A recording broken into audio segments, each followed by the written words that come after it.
तर व्हीएसआर कंपनीवर कारवाई का होत नाही? रोहित सिंगला वाचवण्याचा प्रयत्न का होतोय? सत्तेतील लोकांचा व्हीएसआरच्या मालकाशी संबंध आहे. अपघातानंतर व्हीएसआरचा मालक परदेशात कसा गेला असे सवाल रोहित पवारांनी उपस्थित केलेत. आता हे सगळ्यात महत्वाचं आहे, हे नोट करा. आम्ही बघत होतो की व्हीएसआर कंपनीवर कारवाई का होत नाही, व्हीएसआर कंपनीवर कारवाई का होत नाही. ह्याच्या खोलात गेल्यानंतर आम्हाला कळालं की रोहित सिंग नावाचा जो व्हीके सिंगचा मुलगा आहे, भारी भारी गाड्या आहेत त्याकडे, गाड्या घ्यायला काय हरकत नाही. 5 स्पोर्ट्स कार आहेत, एका गाडीची किंमत 7 कोटी असेल, 35 कोटीच्या तर गाड्या आहेत त्याच्या.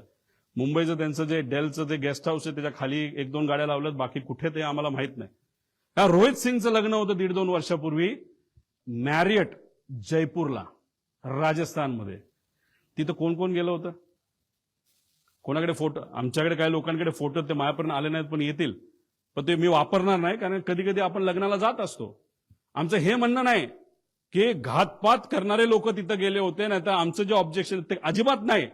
आमचं फक्त म्हणणं आहे व्हीएसआर वर इन्व्हेस्टिगेशन का होत नाही, त्याचं कारण कदाचित असं असू शकतं की रोहित सिंगच्या लग्नामध्ये बरेच महाराष्ट्रातले सुद्धा सत्तेतले काही लोक, नेते, काही माजी मंत्री सुद्धा या निगडीत असणारे, आणि काही दुसऱ्या राज्यातले. त्यातलं एक राज्य आम्हाला कळलंय ते म्हणजे आंध्र प्रदेश. आंध्र प्रदेशचे टीडीपी या पक्षाचे प्रमुख नेते, ते कोण मी सांगणार नाही, पुढच्या काही ह्याच्यामध्ये मी मला माहितीये का, तर 100% माहितीये. टीडीपीचे एक प्रमुख नेते त्या लग्नाला, रोहित सिंगच्या व्हीएसआरचा जो मालक आहे त्याच्या लग्नाला राजस्थानला हे गेले होते.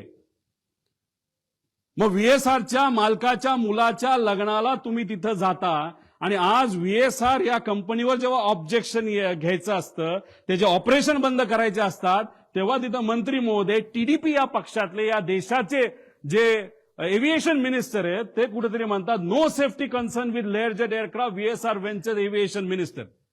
का ऑब्जेक्शन आम्ही नाही घेतलं पाहिजे? का दादांचा अपघात झाल्यापासून, का घात झाल्यापासून आतापर्यंत या राज्याचे सुद्धा मंत्री व्हीएसआरली प्रवास करतायत? का आतापर्यंत इतर राज्यांमध्ये सुद्धा व्हीएसआर चालू आहे? का? प्रश्न आहेत ना. आमचं धडधडीत डायरेक्ट म्हणणं आहे की सत्तेतले बरेचसे लोक हे व्हीएसआरच्या मालकांच्या निगडीत आहेत. तर रोहित पवारांनी असं काही पत्रकार परिषद घेऊन अनेक गंभीर सवाल उपस्थित केलेले आहेत या अपघाताबाबत.